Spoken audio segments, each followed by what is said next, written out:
44তম BCS এর circular দেওয়া হয়েছিল 2021 সালে। আজকে 2025 সাল, এখন পর্যন্ত 44তম বিসিএস পিএসসি এখন বাংলাদেশ সরকারি কর্ম কমিশন এখন পর্যন্ত 44তম বিসিএস শেষ করতে পারে নাই। অথচ অলরেডি আমাদের এর মাঝখানে 4টা বছর শেষ হয়ে গেছে। 45তম বিসিএস যেটা রিটেন পরীক্ষায় দেওয়া হয়েছে প্রায় 1.5 বছর হয়ে গেছে। এখন পর্যন্ত 45-এর রেজাল্ট এখন পর্যন্ত সরকারি কর্ম কমিশন দিতে পারে না। 45তম বিসিএস শেষ না করেই তারা 46তম লিখিত তারা ডেট দিয়ে দিচ্ছে, যেটা আমাদের জন্য একদম অনাকাঙ্ক্ষিত ছিল।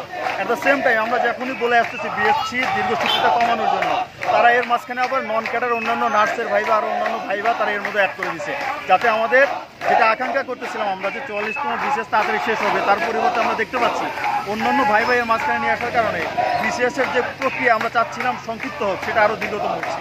তো আমাদের দাবি হচ্ছে বিসিএস যত তাড়াতাড়ি সম্ভব 1 বছরে, পিএসসি যেটা বারবার বলে আসতেছে প্রত্যেক বছর একটা করে বিসিএস কমপ্লিট করবে, কিন্তু তাদের যে কাজের অগ্রগতি, তাদের যে কাজের প্রক্রিয়া, তাতে আমরা কোনোভাবেই দেখতে পাচ্ছি না যে 1 বছরে একটা বিসিএস সম্পন্ন হবে। সেই জন্য আমাদের যৌক্তিক দাবি হচ্ছে দ্রুততম সময়ের মধ্যে 44তম বিসিএস শেষ করা, 45-এর লিখিত রেজাল্ট দেওয়া, তারপরে যৌক্তিক সময় 46তম বিসিএস দেওয়া। এবং আমাদের আরেকটা দাবি আছে, পূর্বে দেখা যেত যখন যারা বিসিএস কেউ পাস করতো, প্রত্যেকটা প্রার্থী, বেশিরভাগ প্রার্থী দেখা যেত ক্যাডার যারা হতে পারতো না, তারা নন ক্যাডার থেকে তারা ন্যূনতম একটা চাকরি পেত।